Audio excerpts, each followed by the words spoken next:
I think you've seen in the past, I think there's been a real sea change in the United States government, and I'm very proud to have been a very small part of that.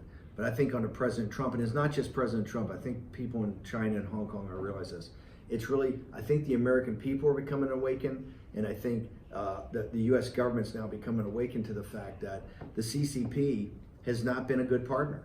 The CCP has not been, they have lied to the people of Hong Kong, right? They're lying to the people in Taiwan. They're lying to the people in Southeast Asia. They're lying to the people in Australia, right? Their activities behind the dark of night of what they're doing is not what they purported to be, and not being a good partner. It's not what the Chinese government has been in the past, right? You know, China's got tremendous potential. As I say, it's got the greatest people in the world, right? But here you're seeing where just the lies, misrepresentations, and now what I think you're seeing doing is they're going in and actually taking people in a power struggle, and those people are disappearing.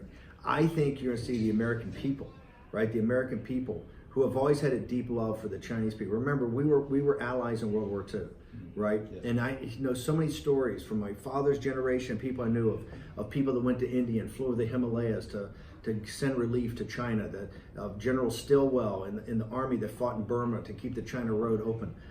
You know, all the guys, and that story is becoming better and better known of the Chinese people working as great allies in World War II. And I think that people know that the Chinese people and the American people have been allies, but what's going on now, completely illegal, is just not acceptable. And I think you're seeing that I think you're going to see the American people stand with the Chinese people, and particularly people in Hong Kong, that I don't think they're going to tolerate this going on. I think the one thing that people have to force, the little guy has to force, is the media companies and the big banks and the corporations who are all trying to play footsie. What they're trying to do is accommodate the CCP.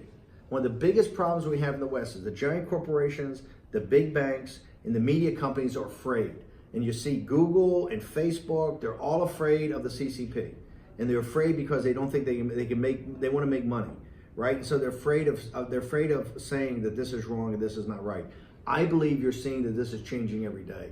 And I think it's going to have massive implications.